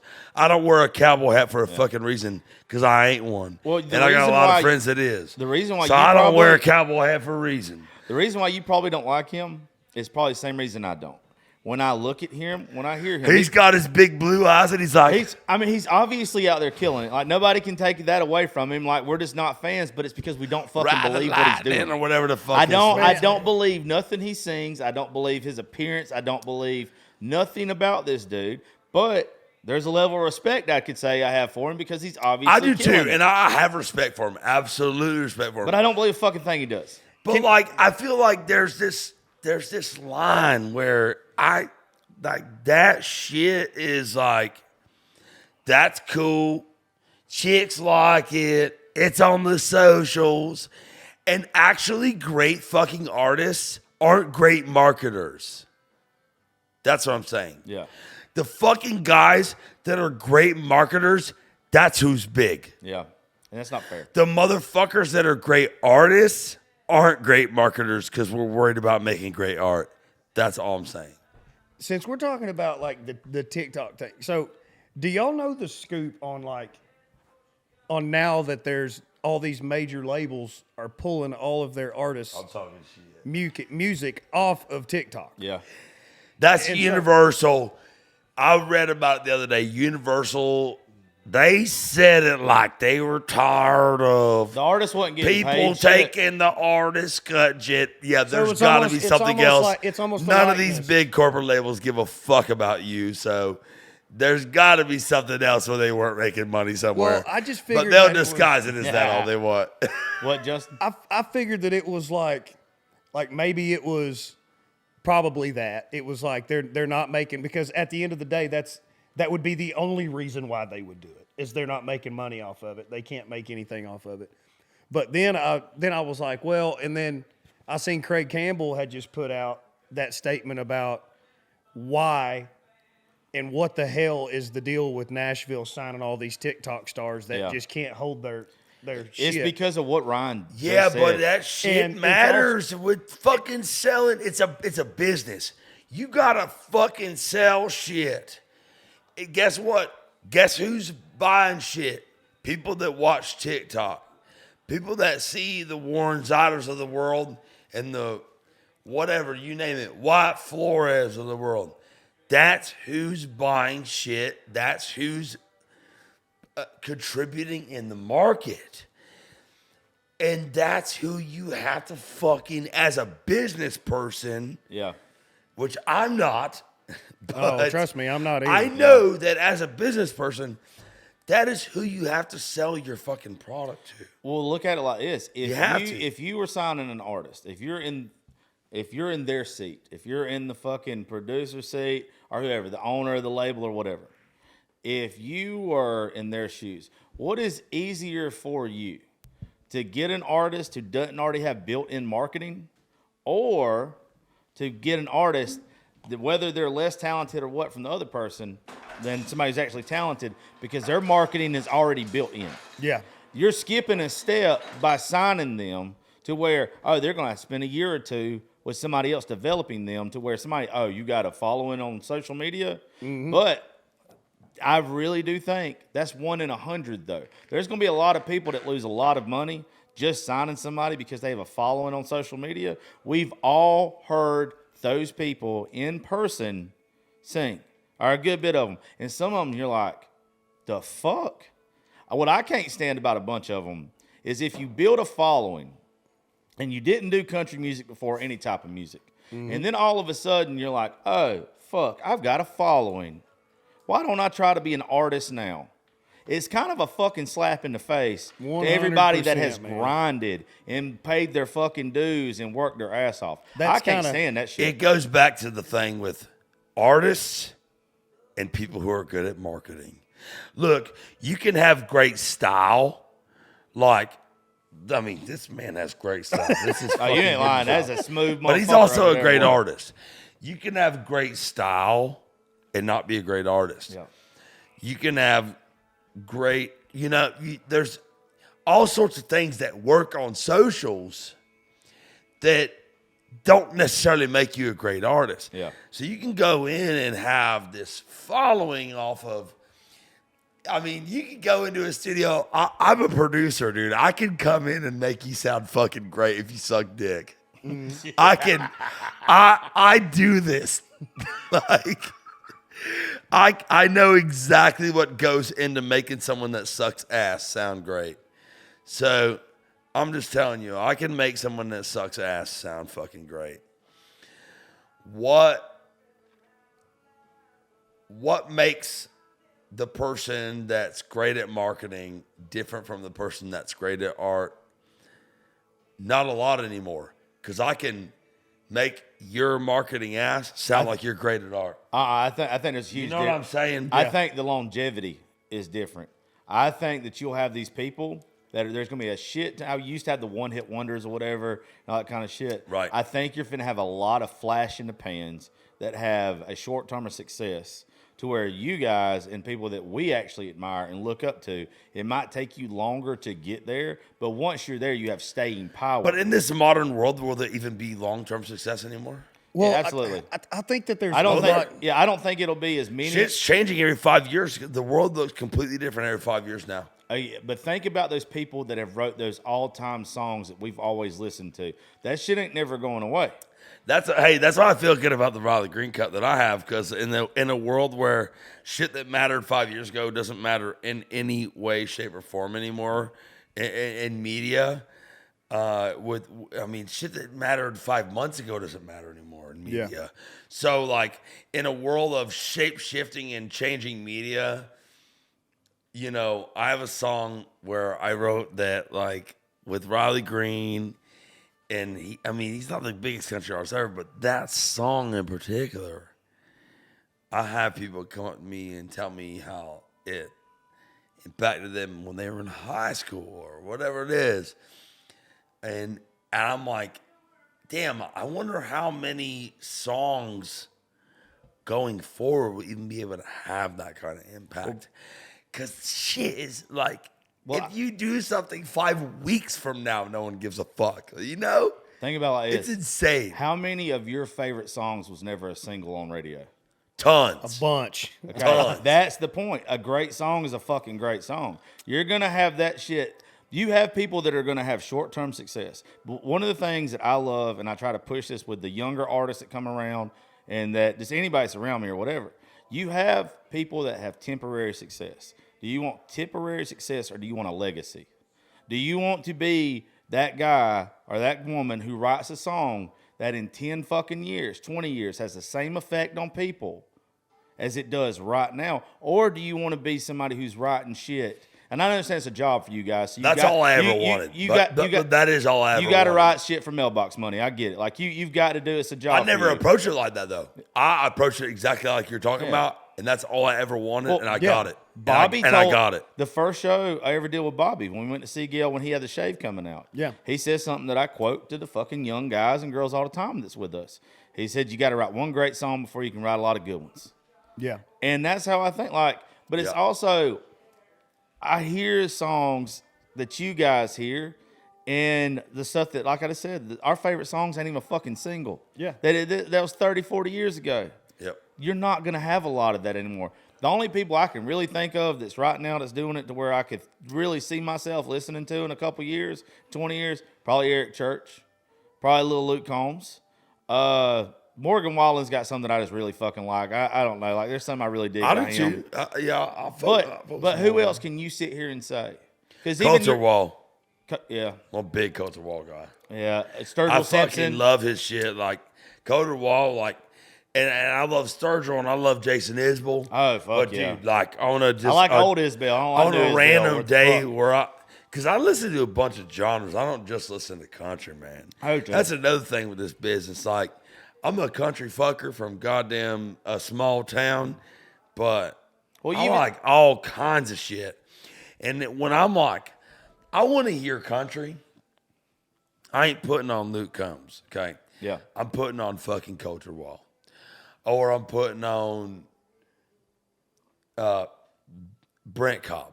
I like Yeah. Brent You Cobb. know, like that's where I'm going when I want to hear some country. I ain't putting on anything that might sound like it might even be close to what the If fuck there's is a going doubt, on. if there's radio. even a doubt in your mind, yeah. Yeah. It's cowboy shit. Like that's like Culture Wall, especially. Culture Wall's writing cowboy songs. Yeah. Like, That's and I because he is. I ain't no cowboy. I'm not. I'm never gonna claim to be. My daddy did some cattle work in his life, and my daddy done impregnated cows with his hand up their coochie and shit. That ain't me. I'm never gonna claim to be a cowboy. My dad can. You got to hear a song we wrote. It's called "Ain't No But- Cowboy." But like, Yeah. That's fire. but I grew up around cowboys. And I know what the fuck that looks like and what that means to be a cowboy. And I know enough to know that I ain't one. You know what I mean? Well, when I listen to country music, I grew up around cowboys, motherfucker. I want to hear that shit. Yeah. Yeah. That's what we listened to. Whether I was a cowboy or not, my fucking boys was cowboys. Yeah. So we were listening to that kind of shit, and like that's what I want to hear. I want to hear the real shit. And if it ain't cowboy shit, I want to hear the blues, like the real blues, the real blues.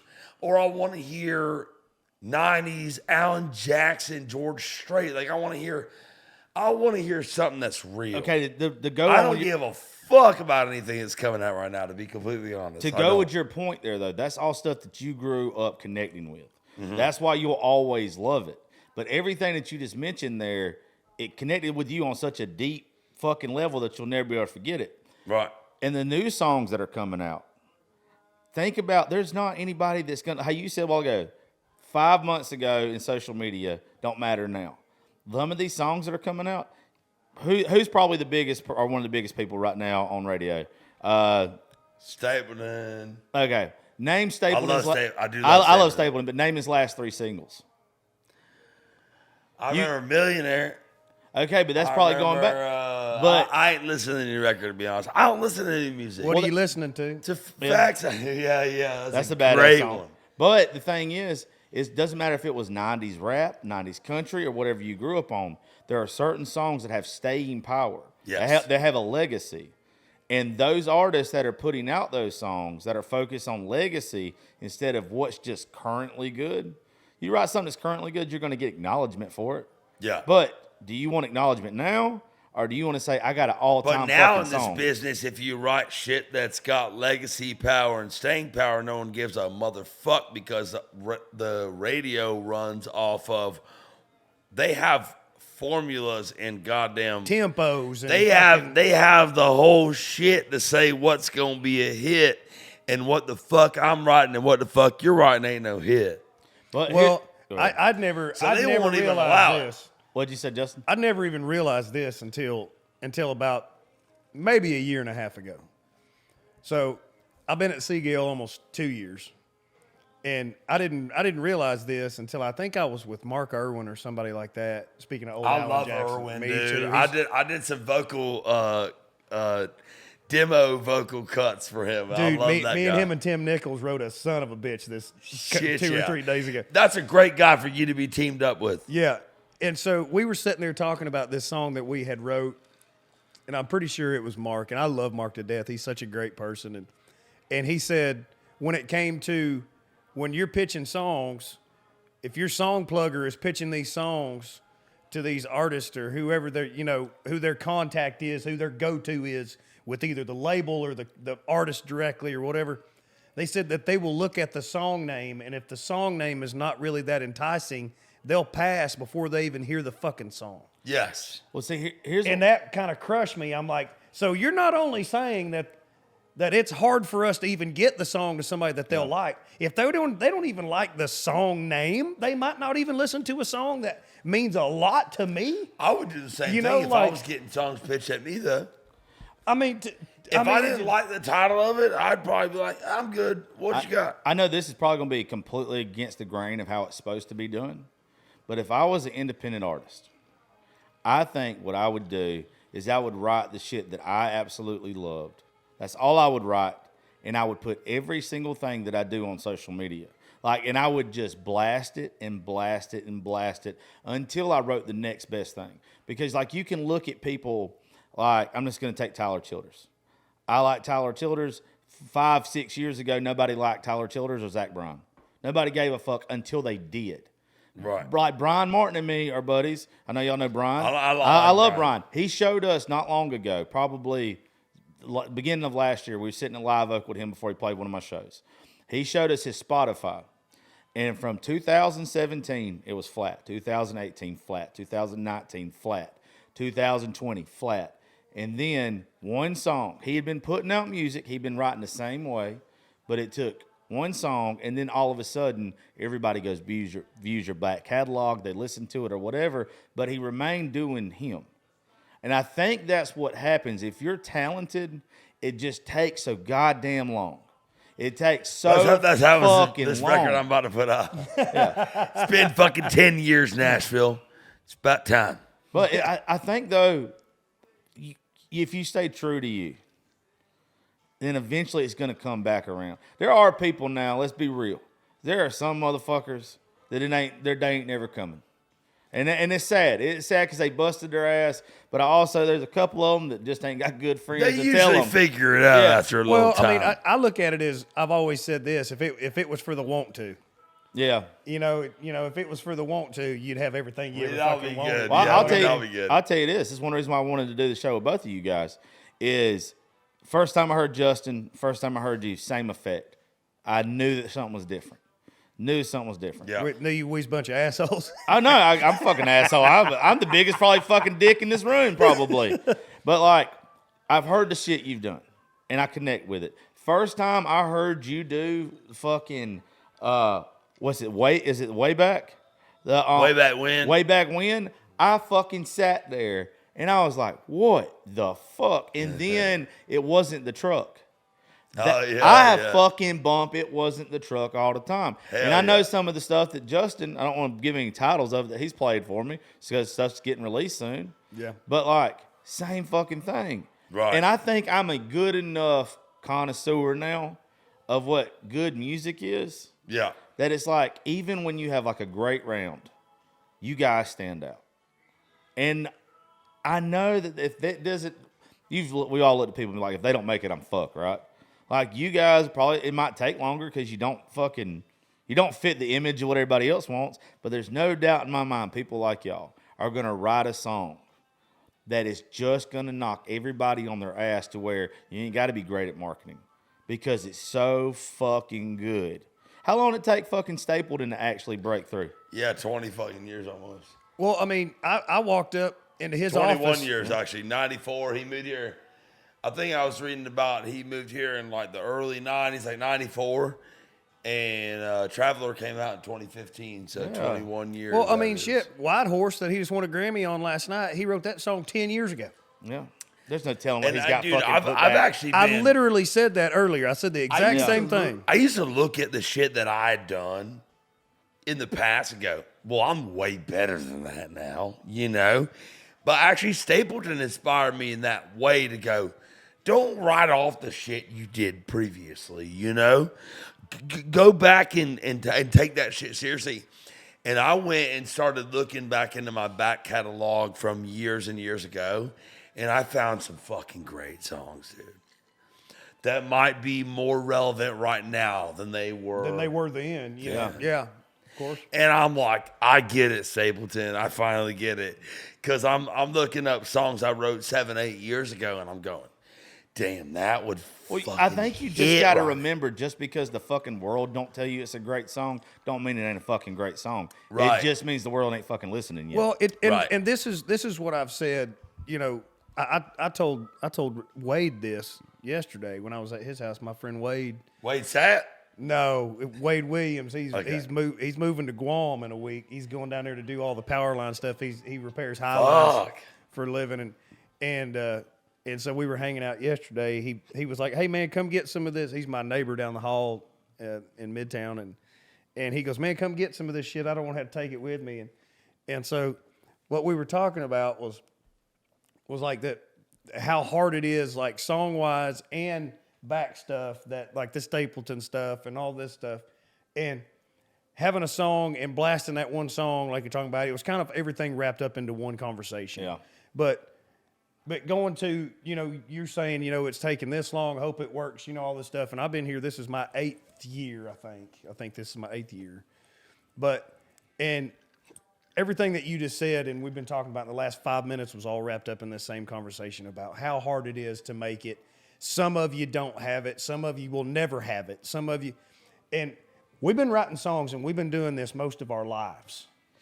And we've devoted our lives to honing in on a craft that people enjoy. And every time they see you, you're going to get more yeses than you're going to get, man, I'm going to tab out and leave. Right. You know, for sure. And it has been blood, sweat, and literally fucking tears. Yep. And so to me, doing it at a level that we're doing it, writing for a living and trying to make our music work for a living in a way that we can still make money to survive this town for one more year. And it is so fucking, great way to put it. It is so fucking hard for us. And so how do they think, oh man, I just moved to town, I should have everything I ever want? I'll laugh. It'll make you pissed off at a lot of people. I'll laugh in your face, bud. Yeah, you know what I mean? yeah. Like, I like to make things simple on myself to make me feel better about certain things. Like all the time when I look at my numbers compared to Joe Rogan's, or I've looked at my numbers compared to Bunny or anything like that, I have to remind myself all the time that they grinded, that they at the same place where I'm at now, they're just ahead of me, right? So think about your favorite artists of all time, the people that really made a fucking difference in your life, and you start thinking about how long it took for them to make it, for them to get acknowledgement. And then it kind of puts you in like retrospect with yourself that it's like, I'm doing just fine where the fuck I'm at. I'm just still getting there. It's not that there's a fucking roadblock. It's not that I'm getting knocked down every fucking day. If the people I admire the most, if it took them 10 years and I think they're a legend, what the fuck is it going to take me? Everybody's journey's different too. That's a part of it. Everybody's journey's a different thing. And it helps if you got rich parents. It really helps. Don't drop no names because we all could. Don't do that. They don't help with talent. For a lot of us that don't have rich parents, we gotta not that that's shitty, dude. Like if you got rich parents, God bless you. Yeah, I'm not talking shit on that at all. Like if you got rich parents, I wish I had God rich bless parents. you. Like this country and this economy is based off of hard work and back-breaking shit. Working your ass off to become wealthy. And if you can provide that generational wealth to your kids, God bless you. And I happen to be of the same mindset. God bless you. I look at it like this. How many times have we been put in a great position to where, oh man, I got 50-yard line tickets because I knew a buddy that got them or whatever. That's the same thing that happened to them, but it happened to them in a business sense. Yeah. Right. To where they had an in with somebody to where they could get set up to get them to the level to where they could make a lot of money on their next level. I don't want to hate on it. That's the way that I see it. I don't want to hate on it. I'm not hating on it at all. Right. What I'm saying is there's a bunch of us motherfuckers that aren't coming from wealth. Yeah. Right. And we're relying on our talent and our vision, and how we see the business and how we see entertainment. And it is, I'm just telling you, it is way less likely that you succeed. Yeah, but remember, if you don't have rich parents. So if you're in that position, you just gotta believe in your fucking self. Yeah. Above all else, and let your self-belief carry you. Yeah, but remember, that's all you got. But remember this, and we'll kind of end and wrap this up because we're about 2 hours. We'll definitely do another one of these. But I feel like we can talk fucking all night. Oh, man. Yeah, I'm in the zone. But remember this. It's easy come, easy fucking go. Shit 100%. Easy shit that you've earned. And, like, even think about this, dude. The way that y'all are having to live, the way you're having to grind, the way you're having to work your fucking ass off, you're going to get song ideas and you're going to get just whatever's going to make you from your journey. To where these other people, they get it handed to them. So when it's time to write a song that touches people, that makes a fucking difference in somebody's life, where do they get that inspiration from? They're going to have to reach out to writers to where you guys are literally they get it from Ross Copperman. And I don't think y'all they get realize it from goddamn Shane McAnally. Everything y'all just talked about in like the past 20 minutes on this, me sitting here listening, I hadn't said much because I just honestly just been soaking this in as a young artist, new artist, just still trying to find my bearings on this. Still 23 years old, baby. Being able to listen to everything y'all just said, especially the last 10 minutes, like with what you just said about Stapleton being here that long, and also what you just said about going back in your catalog and not writing things off as bad when you just because it's old, or just because when you first started. Right. Me personally, and I know any other young artist listening to that is going to take what y'all just said, and they're going to take that to heart, and that's going to help. That's going to help a lot of people. I'm glad. Just sitting here listening right now, it just helped me a lot. I'm glad. I wish that people, when I first moved to this town, I wish people, instead of, that was still kind of good Nashville and kind of transitioning to the Nashville it is now. I mean, I consider good Nashville is when we used to go to Red Door on Tuesday nights, and every producer and every person in the whole everyone was there, and the whole town, and ain't no yuppies was there. It was just us, motherfucker. But I mean, in those days, and you know what I'm talking about. That was good days. People would give you that knowledge. Yes, they would. And they would share it with you. And now it's just so expansive that motherfuckers don't want to. They're not just going to throw out that knowledge. Motherfuckers used to just give you knowledge, You know why, though? When it was small, motherfuckers used to just give you knowledge. And I remember all those guys that gave knowledge to me. And I'm not going to sit here and name them all, but I do remember all those guys that gave crucial knowledge to me early on that really fucking helped me in they wouldn't want the credit from me on a podcast. Well, I just don't embarrass me, asshole. But that was the shit that really helped me. And I've had a lot of people, to be honest, motherfuckers call me the mayor all the time. You know why they call me the mayor? Because I help people. I talk to the motherfucker that no one cares about. Because I was the motherfucker that no one cared about. Yeah, and I was that motherfucker from Florida that no one gave a fuck about. I talked to that guy at the bar that come up to me that no one gives a shit about. I care. I'll give them that advice. The same advice that we was getting in 2015 that was crucial fucking advice to how we built our mindset. Yeah. In this town. The people right now don't give you that shit like they did back then. And for me... Well, they don't realize there's a big enough piece of the pie. My paying it forward when y'all were is coming that. up, everybody was fine sharing the pie. Well, and now nobody thinks this was the days when it was starting to change a little bit to where your Chase Rices was getting signed. And everybody changed their hairstyle, and everybody had their hair standing straight up. Everybody was Eric Church for a while, but everybody all of a sudden was Florida Georgia Line. And then but those going back to what you were saying that and then it wasn't too long after that, the whole curve changed to where if you went to Red Door, everybody was so scared to say anything because they was so terrified that you was going to get a leg up on them in the industry. Yeah. And I wish that it would go back to getting to sit down with people like you and no, this was before, hey man, can I get a selfie with you? Can I take a picture with you? Yeah, Nobody it's did like, that can I shit, learn- man. Can I learn from you? Nobody That did any was of that where shit. It was back then. Can I learn They would from walk you? up and say, man, can I have a minute of your time? And these song pluggers, Can I these learn producers. something from you? I don't want no Everybody. picture. I don't want no. Back then it was, I don't want a picture. I don't want none of that. I want you to teach me something.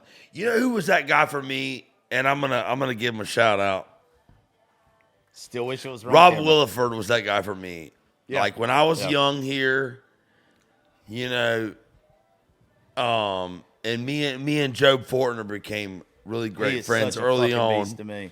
I like him so much. And Job had been touring with Luke a shitload, so he was like on the road with them every weekend, you know, or every week in general, Wednesday through Sunday or whatever it was. Well, me and Job became really great friends, so when we would go out and we'd see like Rob or any of the guys from the Luke band, obviously that was kind of our guys that we knew. And Rob Williford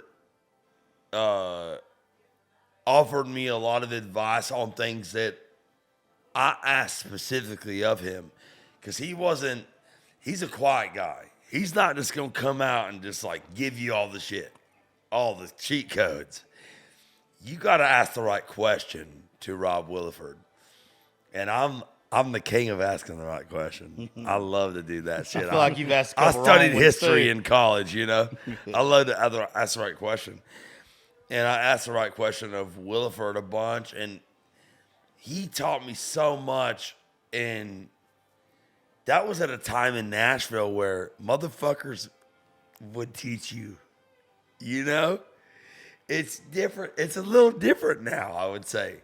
But Williford was my my mentor, just like Job. And I asked him about my first publishing shit. Like, this person says they want to sign me to a publishing deal. What does that mean? And he's like, don't fucking do it. You know, he's like, they're like just judging off the 3 things you told me. That's a terrible idea. You know, like just that kind of shit. You don't fucking know. Well, I mean, like When you come here, you don't know that. You know? Well, I mean, the thing about it is like there was been numerous times, you know, before I finally did sign a publishing deal. And I went to places and they're like, you know, publishing houses and all that stuff. And they're like, man, play me some of your stuff. And I would play and they would be like, yeah, man, you can, I mean, we're really not trying to sign anybody, but I mean, you're more than welcome to write, and you can write here and write with our people. And I'm like, Yeah, have come you give us lost all your creativity. Have you lost your mind? Like, and these places, I'm not going to name their names, but they're on Music Row. And I'm just like, I think I'm good, man. I want to leave it at something, because if we don't stop, we're not gonna fucking stop. No, we won't. We right. won't stop. You said something a while ago. One of y'all said it, and it stuck with me. But I want to just, if there's young artists listening to this, or if y'all have never thought of it from this point of view. Yeah. You said a while ago how a certain time came up and everybody started dressing and acting like Chase Rice or Florida Georgia Line or whatever, right? Think about every time like somebody came along and they were original like that, they've got staying power. So it's not like everybody that fucking wants to be the cookie cutter. It's not that I'm trying to fit in and be like Chase Rice, or I'm trying to fit in and be like Florida Georgia Line. The people that try to do that are never the ones that make it. Nope. It's the ones that are authentic, the ones that are true to themselves, are the fucking ones that end up making it. The people that want to just go along and copycat, you're never gonna be special. You guys are gonna be special. And if you get back on the mic, we ain't never get out of here. So by the way, this is one of my favorite shows. I legit. It's not often I get to do, and don't either one of y'all get the big fucking head when I'm about to say this, because I get to do a show with a lot of my buddies that are artists. You two were like, I was literally a fan of y'all before I became a friend. So I appreciate y'all coming to hang out and everything. Yeah, buddy, anytime. Like I think the world of y'all too. For the longest time, everybody told me I couldn't hang out with Ryan. They said y'all don't need to meet. If y'all meet, it's gonna be fucked up. Y'all gonna do stupid shit. And as soon as I got around him, I was like, people know what they're talking about. Yeah, yeah. Like I was like, no, we don't need it. We don't need Yeah, we were at this. Floribama. They wasn't lying. They wasn't lying. But guys, I thank you so much. Tell them your social media real fast before we get off here so people can go look y'all up. And we're gone. Justin Andrews official. Justin Andrews music. At It's Ryan Nelson. I'm telling you guys, check all their stuff out. Justin's just fixing to start dropping stuff. Well, you'll hear more about that next month because we got some special shit we're doing with Justin. Ryan Nelson, I'm telling y'all, go look up every fucking thing this man has ever I got a put new out. record coming out this year, starting February 16th, and going. We're gonna do some singles, and then the rest of the record. Y'all, you got one coming out the 16th. February 16th, the next one. Oh, that's right. Y'all go pre-save the fuck out of it. I remember seeing it. Come That's on, the baby. Pontiac song, right? And what's the one that I saw the other day? I might be fucking confused. I thought it was something about stealing copper wire or some shit. Oh no, that's my little baby puppy that I just got. Her name's Copper. I said these meth heads better not get some hankering about my doggy because they can't scrap her. Okay, like And that's how we're in. That's the show, just her folks. name. Make sure y'all go. Come out Wednesday, February the 7th at Live Oak, 5 to 11. The Raising Grace rounds. We'll all be there. We got some great artists that day. Thank y'all for listening. Go subscribe, listen to their music, and don't try to scrap copper. Fucking hit the end. Love y'all.